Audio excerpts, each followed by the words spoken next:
When my wife, Clara, told me about her company's annual party, I didn't think much of it at first. She had attended every year since joining the firm, and it was always a big event with clients, investors, and executives. But when I casually asked if I should pick out a suit, she froze. Then she said, almost too casually, "Oh, I don't think it's a good idea for you to come this year. It's kind of a professional thing." Her words felt strange. Clara had always been proud to show me off before, so her hesitation hit me hard. I didn't argue then. But that night, I noticed she spent hours picking out her dress, doing her nails, and rehearsing how to greet someone named Ethan. I had never heard that name before, and when I asked, she brushed it off. "He's one of our biggest investors," she said, avoiding eye contact. Something about her tone made my gut twist. The night of the party, she left in a silver dress I had never seen before. Tight, elegant, expensive.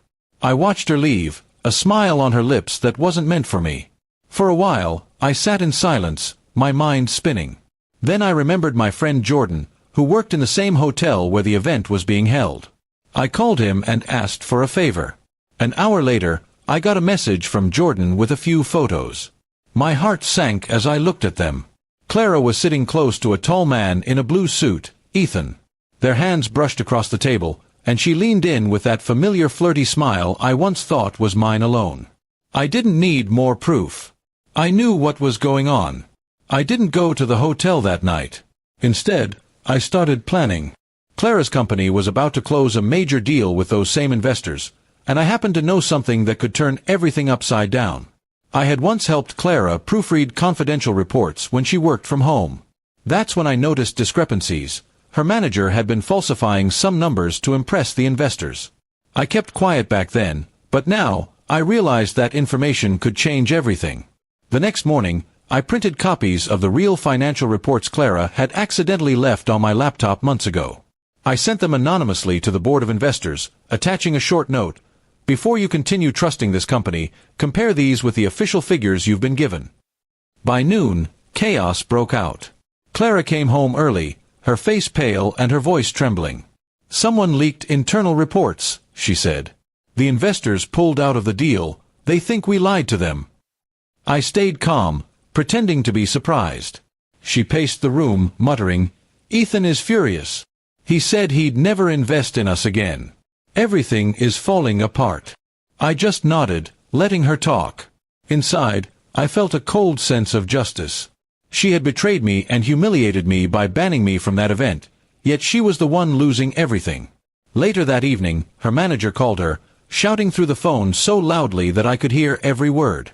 They blamed her for bringing Ethan too close, saying her behavior had made the company look unprofessional. She hung up and broke down crying. "It's all over," she whispered. "The company's finished, and I might be fired." I wanted to feel sorry for her, but all I could think about was how she smiled at that man last night while calling me too boring to bring along. In the following days, the story spread. The investors publicly announced their withdrawal, citing integrity concerns. Clara's company's reputation was ruined. She lost her job within a week. Meanwhile, I quietly moved out, leaving a short letter behind. "You didn't want me at your party, but you made sure everyone knew who I was in the end." A month passed before she tried to contact me. She called crying, saying she had made a mistake and wanted another chance. But I had already filed for divorce. My lawyer told me her company's scandal had left her bankrupt. She would have to start over, this time without the lies. I took no joy in her suffering, but I couldn't deny the satisfaction of justice. The same investors she had tried to impress were the ones who destroyed her false world. The same pride that kept her from inviting me had brought her downfall.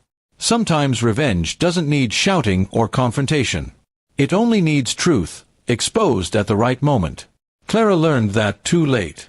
I walked away with my dignity intact, and she was left standing in the ruins of everything she had built, without me, without her job, and without the lies that once made her feel powerful.